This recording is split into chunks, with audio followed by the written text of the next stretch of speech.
Good morning student, कैसे हो सब? अच्छे हो? यस।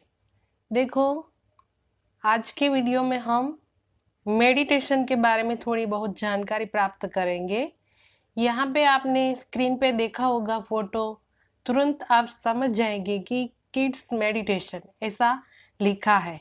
किड्स मेडिटेशन, तभी तो आप समझोगे कि अभी तो हम छोटे छोटे हैं, हमारी उम्र ही क्या है कि हम मेडिटेशन करें, ऐसा सब आप सोचने लगे होंगे। जी हाँ बच्चों, अभी हम आपको मेडिटेशन के बारे में ही जानकारी बता रहे हैं। तो देखते हैं, यहाँ पे विज्ञान, साइंस, डॉक्टर सभी ने यहाँ पे ये सिद्ध कर दिया है कि मेडिटेशन जो है वो सबसे ज़्यादा ज़रूरी है इस हालात में, अभी की जो सिचुएशन है। और हर हाल में हमें मेडिटेशन तो करना ही चाहिए। मेडिटेशन से हमें बहुत सारे फ़ायदे होते हैं।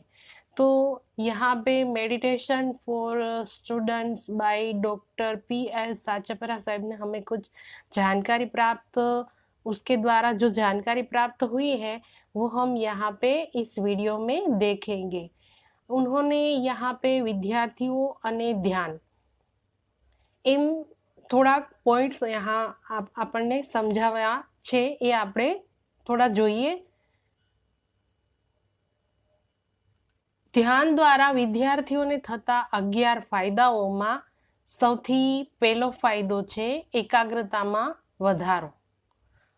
પછી બીજો છે ગ્રહણાત્મક શક્તિમાં સુધાર, યાદશક્તિમાં વધારો, આત્મવિશ્વાસનું નિર્માણ, શારીરિક સ્થિરતા, વાંચન શક્તિમાં વધારો, સ્વાસ્થ્ય અને રોગ પ્રતિકારક શક્તિમાં વધારો, તેજસ્વીતા સભર ઓરા, ગેરહાજરી, વ્યવહાર વર્તણૂકમાં બદલાવ, ડર, ભય, ટેન્શન, ચિંતા, ડિપ્રેશનમાંથી મુક્તિ અને 11મો છે ઉજ્જવળ કારકિર્દી। આવા 11 અલગ અલગ પોઈન્ટ્સ જે છે એ આપણને અહીંયા સમજાવ્યા છે, જેની આપણે માહિતી વિસ્તારથી મેળવીએ કે ભાઈ મેડિટેશનથી સ્ટુડન્ટને શું શું ફાયદો થાય છે। તો આવા 11 ફાયદાઓ જે છે એ આપણને અહીંયા જોવા મળશે। તો આપણે પહેલા ફાયદા ઉપર જોઈએ કે ફાયદો નંબર 1, એકાગ્રતામાં વધારો। જ્યારે આપણે एकाग्रता એટલે શું? एकाग्रता में वृद्धि, कंसंट्रेशन। हमारे अंदर जो होता है कंसंट्रेशन, हम जो भी कुछ पढ़ते हैं, कुछ भी कार्य करते हैं, तो हमारा ध्यान जो है वो परफेक्ट एक चीज़ पर नहीं होता है। कुछ ना कुछ अलग अलग जगह पे हम चले जाते हैं, एक चीज़, एक काम कोई भी हम ढंग से नहीं कर पाते हैं। तो हमारा दिमाग है वो कहीं ना कहीं घूमता रहता है। इसीलिए सबसे पहला फायदा, जब हम ध्यान करना शुरू करेंगे तो हमारे अंदर कंसंट्रेशन, एक एकाग्रता में वृद्धि, तो उसमें એમ અહીંયા કહ્યું છે કે એકાગ્રતામાં વધારો, કોન્સન્ટ્રેશન એની અંદર વધારો થશે। પછી ફાયદો 2 આપણે જોઈએ તો ग्रहणात्मक शक्तिમાં सुधार। ग्रहणात्मक शक्ति, ग्रहण करने की शक्ति, हम कितना हमारे अंदर हम ग्रहण करते हैं, कितना देखो पूरे दिन में हम 8 लेक्चर या 5 लेक्चर ऐसे हम पढ़ते हैं, तो सभी अलग अलग सब्जेक्ट के जो आते हैं टीचर हमें अलग अलग पढ़ाते हैं, तो हमें सबका अलग अलग ग्रहण करना है। तो उसमें से हमने ग्रहण क्या किया, हमारे अंदर हमने कितनी जो याद शक्ति है कि वो कितनी मेमोरीज है, जो रिसीविंग पावर जो होता है वो कितना हम ज़्यादा से ज़्यादा ग्रहण कर सकते हैं। तो फायदा नंबर 2 માં અહીંયા ગ્રહણાત્મક શક્તિમાં સુધાર એવું કહેવામાં આવ્યું છે। નેક્સ્ટ જોઈએ ફાયદા નંબર 3, બુદ્ધિમાં વધારો, મેમરી ડિસ્કમાં વધારો, આઈક્યુમાં વધારો, એટલે કે યાદશક્તિમાં વધારો। મેં જેમ હમણાં આપણે આગળ નંબર 2માં જોયું એવી રીતે ગ્રહણ શક્તિમાં વધારો એટલે બુદ્ધિમાં વધારો, આઈક્યુ પાવર અમારો આપણો જે હોય છે, મેમરી, આપણી અંદર કેટલી બધી મેમરી હોય છે, આપણે કેટલું બધું ગ્રહણ કરી શકતા હોઈએ છીએ, અને આઈક્યુ પાવર આપણો લેવલ કેટલું ઊંચું છે એ આપણું બાળપણથી જ બધું બહુ વ્યવસ્થિત થઈ જાય એટલા માટે ધ્યાન જે છે એ જરૂરી છે. યાદશક્તિમાં વધારો થાય છે, ધ્યાનથી યાદશક્તિમાં પણ વધારો થાય છે. બુદ્ધિ જે બળ આપણું છે, બુદ્ધિ છે એ એકદમ મજબૂત થાય છે, સ્ટ્રોંગ થાય છે. મેમરી પાવર જે છે એ વધી જાય છે અને આઈક્યુ પાવર જેને કહેવામાં આવે છે તે. આગળ જોઈએ ફાયદા નંબર 4માં આત્મવિશ્વાસનું નિર્માણ. આત્મવિશ્વાસનું નિર્માણ કેવી રીતે? તો જો અહીંયા આપણને બતાવ્યું છે કે કોન્ફિડન્સ, ઉત્તર આપવાની હિંમત. આપણને જ્યારે ટીચર સ્કૂલમાં ભણાવે છે ત્યારે આપણે ઉત્તર આપવાની એક હિંમત આપણે અંદર રાખતા હોઈએ છીએ કે ના આપણને આવડે છે. ભલે કોઈ આપણને ફાંસી ન ચડાવી દેવાના હોય, જે હોય તે આન્સર તો આપણે આપવો જ પડે છે.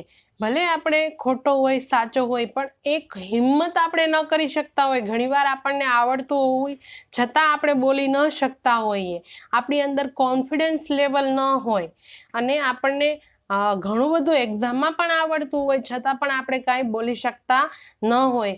એટલા માટે આ જો ધ્યાન કરવાથી આપણે આત્મવિશ્વાસ એક જે છે એ આપણો વધી જાય છે. ઇન્ક્રીઝ કોન્ફિડન્સ લેવલ જે આપણું છે એ એકદમ વધી જાય છે. તો ઊંચે ઊંચે હવામાં ઉડવા માટેની શક્તિ આપણે એમ કહીએ છીએ કે ધ્યાન કરવાથી આપણને આ જે કોન્ફિડન્સ છે એ એકદમ આપણી અંદર વધી જાય છે. એનો પાવર ફૂલ એકદમ કોન્ફિડન્સ આવે છે કે નહીં આ કામ હું કરી જ શકીશ, નહીં આ આમ જ હોય છે, આ જે મેં વાંચ્યું છે એ બરોબર જ છે, આ જ આવશે, એ રીતનું એક કોન્ફિડન્સ આપણી અંદર હોવો જોઈએ. તો આપણે આમ કે દેખાડ્યું છે ચિત્રમાં એ રીતે ઊંચે ઊંચે હવામાં ઉડવાની શક્તિ એક આપણી અંદર જે છે, આત્મવિશ્વાસ છે. કહેવાય ને કે મન હોય તો માળવે જવાય, એવી એક કહેવત છે. પણ આપણું જે મન છે એ જે તે જગ્યાએ ભટકતું હોય અને આપણે જે કરતા હોય બીજું, તો એમાં આપણને કોઈ પણ જાતનું કોન્ફિડન્સ આવે નહીં. એટલા માટે જ કહ્યું છે કે બાળકો જે છે એ આવનારું ભવિષ્ય છે. જો એ જ અત્યારથી ધ્યાનમાં મગ્ન થશે, ધીરે ધીરે એનો કોન્ફિડન્સ વધશે તો એ ખૂબ જ આગળ છે એ વધી શકશે. આગળ જોઈએ તો ફાયદા નંબર 5 શારીરિક સ્થિરતા. જો અહીંયા આપણને ચિત્રમાં બતાવ્યું છે કે 2 પાણીના ગ્લાસ છે. એક ગ્લાસમાં પાણી છે એકદમ શાંત છે, એક ગ્લાસમાં પાણી છે એ ઉછળે છે. તો એ પાણી છે એ સ્થિર નથી. મતલબ એ પાણી છે એ આપણું મન દર્શાવે છે, બીજું પાણી છે એ પણ આપણું મન દર્શાવે છે. શું કહ્યું છે કે શરીર સ્થિર તો મન પણ સ્થિર. આપણું શરીર જો છે એ જો એકદમ સ્થિર રહી શકે તો મન છે એ પણ સ્થિર રહી શકે. જ્યારે આપણું શરીર જ સ્થિર ન હોય તો આપણું મન છે એ સ્થિર રહી શકે નહીં. તો એના માટે આપણને ઉદાહરણ નીચે પણ 2 બતાવ્યું છે. શરીર સ્થિર તો મન પણ સ્થિર. જે એકાગ્રતા તો ગ્રહણ શક્તિ છે, યાદ શક્તિ છે, એની અંદર જે છે એ વધારો થાય છે. ફિઝિકલ બેલેન્સ આપણી અંદર, આપણે ફિઝિકલી બેલેન્સ ન રહી શકતા હોઈએ તો આપણું મન છે એ ક્યાંથી બેલેન્સ રહી શકે? એટલા માટે આપણે જો ધ્યાન આપણે નિયમિત કરીશું તો આપણું જે શરીર છે એ પહેલાં સ્થિર થઈ જશે, પછી આપણું મન તો સ્થિર થવાનું જ છે. એટલા માટે કહ્યું છે કે શરીર સ્થિર તો મન પણ સ્થિર, મન તો એકાગ્રતા. આગળ જોઈએ ફાયદા નંબર 6માં સ્વાસ્થ્ય અને રોગ પ્રતિકારક શક્તિમાં વધારો.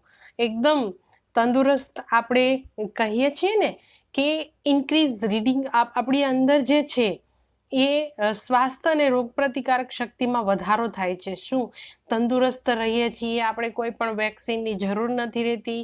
આપણે અડધી કલાક 20 મિનિટ શાંતિથી કોઈ એક સારી કુદરતી વાતાવરણમાં એક શાંત એકાંત ચિત્ત થઈને આપણે બેઠીએ છીએ, આપણું મન જે છે એકાગ્ર થઈ જાય છે. હલકા ફુલકા આપણે યોગા કરીએ છીએ, કસરત કરીએ છીએ, તો આમ આપણી અંદર જે રોગ પ્રતિકારક શક્તિ છે એ વધારો થાય છે. એક प्रकारनी अंदरूनी शक्ति, ताकत, तंदुरस्ती जे छे ए पण आपणने ध्यान करवाथी आवी जाय छे। ज्यारे आपणे कोई पण प्रकारनी टेब्लेट लेवी नथी पड़ती, कोई पण प्रकारनी ड्रॉप्स आपणे पीवा नथी पड़ता अने आपणने जे शक्ति छे ए आपणा ध्यानना माध्यमथी एकाग्रताथी ज आपणने मळी रहे छे। आगळ आपणे जोईए तो फायदा नंबर 7 में वांचन शक्ति में वधारो। वांचन शक्ति में इनक्रीज रीडिंग पावर। अपनी अंदर जे આપણે રીડિંગ કરીએ છીએ એનું જે વાંચેલું હોય છે આપણને એકદમ યાદ રહી જાય છે, તુરંત યાદ રહી જાય છે। આપણો ઇન્ક્રીઝ પાવર જે છે એકદમ વધી જાય છે વાંચન શક્તિ, કારણ કે આપણું મન સ્થિર થઈ ગયું હોય છે, એકાગ્ર થઈ ગયું હોય છે।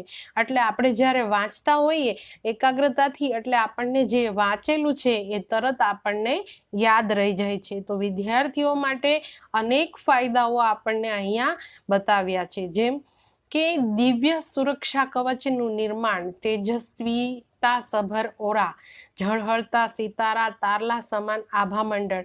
હા બાળકો, તમને એમ થશે કે આ બધું અમારી મેમરીની બહાર છે, આ અમને કાંઈ સમજાતું જ નથી। તો આ દિવ્ય સુરક્ષા કવચ શું છે? ધ્યાન કરવાથી ધીમે ધીમે ધીમે આપણી જે એક કહેવાય ને કે આપણું ઓરા એટલે શું તમને ખ્યાલ નહીં આવે? હા, આપણા ઘરમાં ભગવાન કોઈ પણ દેવી દેવતાઓનો ફોટો હશે, એની પાછળ તમે યલો કલરનું ચક્ર ફરતું હોય એવું જોયું હશે। કોઈ પણ પિંક કલરનું હોય, યલો કલરનું હોય એવું ચક્ર તમે ફરતું હોય એવું જોયું હશે। એને કહેવાય છે આભામંડળ। आभामंडल, अभी तो आप बोलते होंगे ये आभामंडल भी क्या है? तो चलो मैं एक अच्छी तरीके से आपको समझाती हूँ कि देखो बहुत सारे पेड़ पौधे हैं, तो वो कैसे बड़े होते हैं वो तो आपको मालूम होगा ना। हो तो वो पानी पीते हैं, हम उनको पानी देते हैं, तो उनको बड़े होने में एक कॉस्मिक एनर्जी जो पावर होता है वो आभामंडल होता है। उनके द्वारा वो पूरा जो है वो ग्रहण करते हैं, खुराक जो है वो ग्रहण करते हैं। तो सोचो एक बलून है, बलून आप बीच में है और आपके चारों ओर बलून है। बलून क्या है? बलून एक सुरक्षा कवच है। सुरक्षा कवच हमारे शरीर के अंदर कई सारे चक्र है, चक्र है, आपको मालूम है कि 7 चक्र है। 7 चक्र अलग अलग चक्र है, अलग अलग कलर है, उनकी अलग अलग पंखुड़ियाँ है। ऐसे कई सारे अलग अलग जो चक्र है जो मैं आपको यहाँ पे दिखाती हूँ। ये देखो चक्र है हमारे यहाँ पे। तो ये 7 चक्रस जो है वो हमारे मेडिटेशन करने से एक एक चक्र जो है वो मजबूत होते हैं। बच्चों, आप लोगों को मालूम होगा कि आपने देखा होगा, सुना होगा, बहुत सारे ऋषि मुनि थे, सिद्ध पुरुष थे, कभी उनकी ऐसे वायरल इन्फेक्शन हुआ होगा, कोई बीमार हुए होंगे, वो उनकी मृत्यु हुई होगी, ऐसा तो शायद आप लोगों ने नहीं सुना होगा। तो वो लोग सिद्ध पुरुष थे, वो लोग ऋषि मुनि थे, तो वो क्या करते थे कि उनको कोई बीमारी ही नहीं आती थी। वो पानी के बगैर रह सकते थे, खाने के बगैर रह सकते थे, कितने दिन ऐसे ही वो लोग रह सकते थे। कैसे? तो उनके अंदर जो ये ऐसे 7 चक्रस जो है उन्होंने मजबूत कर लिए होते हैं। ध्यान करके, साधना करके, मेडिटेशन करके उन्होंने अपने चक्र को मजबूत कर लिए होते हैं। आप लोगों को मालूम है दुनिया में ऐसा कोई शरीर नहीं है जिनको ये चक्र से रिलेटेड कोई बीमारी नहीं हुई है। जो भी बीमारी होती है ये चक्र से रिलेटेड ही बीमारी होती है। तो ये 7 चक्र की बात तो अभी आप बहुत छोटे हो, पर आप सिर्फ देख लो कि मैं जो समझा रही हूँ आभामंडल, उनके कलर भी अलग अलग, येलो सब अलग अलग कलर है, रेड है, येलो है, पिंक है, वायोलेट है, जामली कलर है, ऐसे अलग अलग 7 चक्रस है जो हमारे शरीर को मजबूत बनाते हैं। तो मैंने आपको बताया ना कि ये जो ओरा आभामंडल हम कहते हैं, तो ये तेजस्विता सभर जो ओरा है, आभामंडल है, ये हमारे शरीर की सुरक्षा करते हैं, सुरक्षा का निर्माण करते हैं। दिव्य सुरक्षा कवच का निर्माण होता है। ध्यान करके हम वो चक्र जो है, वो ओरा जो है वो हम प्राप्त कर लेते हैं। अभी मैं आपको एक उदाहरण के माध्यम से समझाती हूँ। घर में चलो हॉल में 2 फैन है, आपने देखा, पंखा दोनों बराबर है। तो अभी एक जो है वो बंद हो गया है और दूसरा जो है वो चल रहा है, शुरू है। तो कुछ ना कुछ एक में खराबी है। तो चलो बाहर से बहुत सारी धूल मिट्टी कचरा आया, तो वो जमा किसके ऊपर होगा?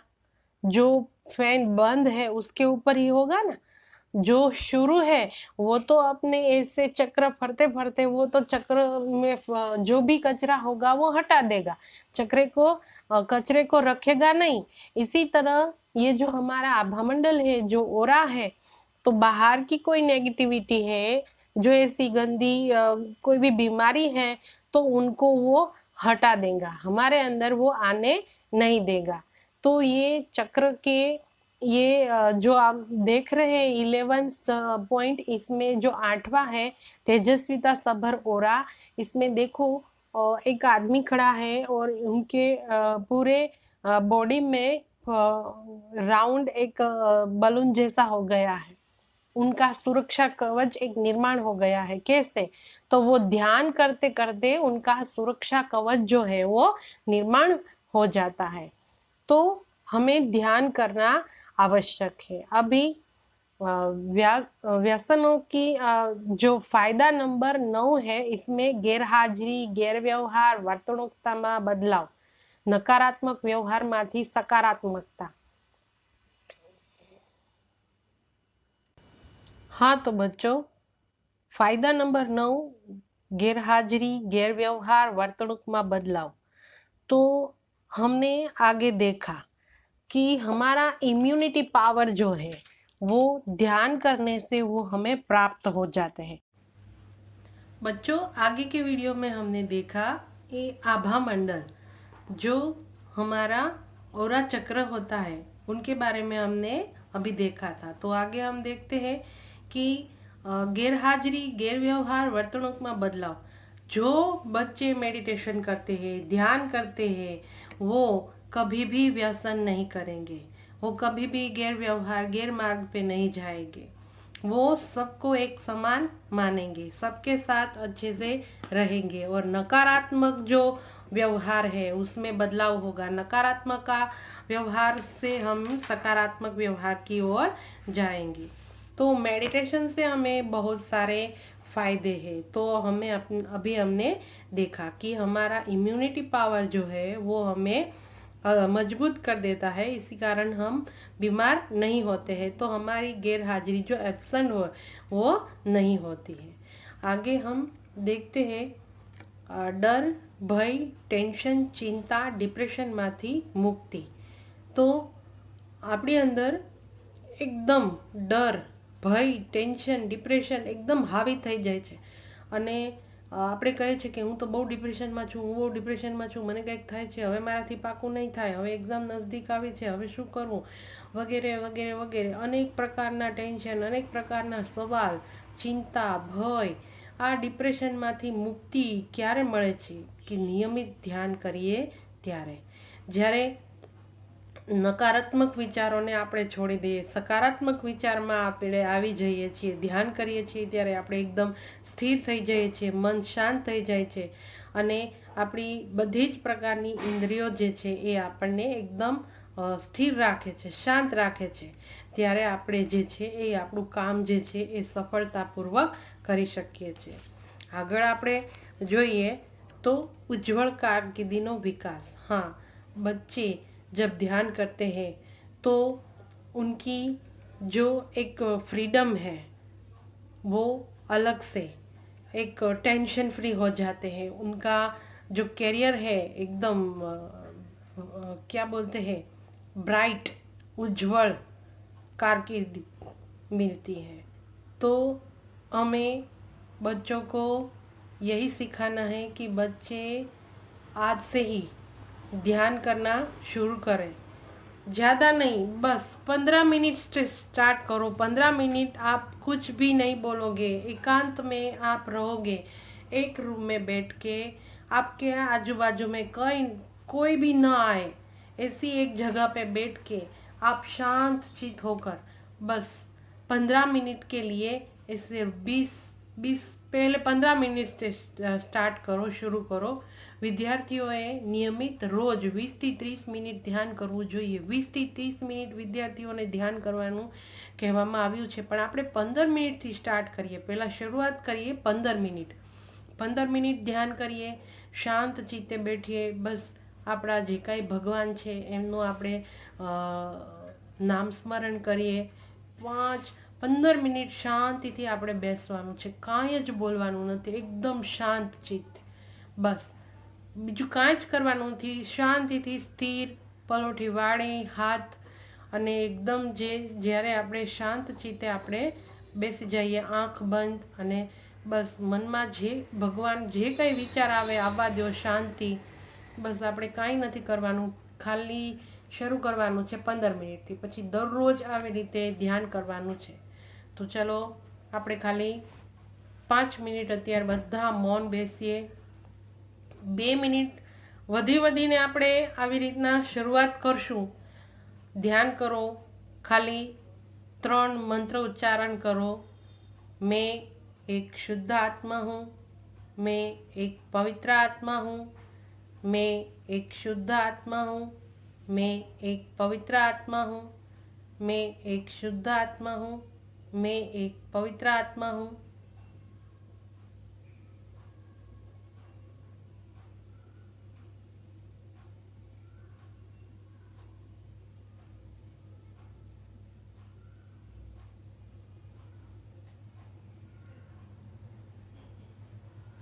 ओम। नमस्ते बच्चों। तो आज से हर एक बच्चा ध्यान करेगा। 15 मिनट से आज से ही शुरू कर दो। आज से एवरी डे आपको ध्यान करना है, मेडिटेशन करना है। इससे बहुत सारे फायदे होते हैं जो हमने देखा सुना। तो अभी तो आपको समझ में आ गया होगा कि ध्यान आवश्यकता है। आज के समय में ध्यान की ज़्यादा आवश्यकता है, तो सभी बच्चे बड़े सब लोग ध्यान करें, स्वस्थ रहे, मस्त रहे। Thank you.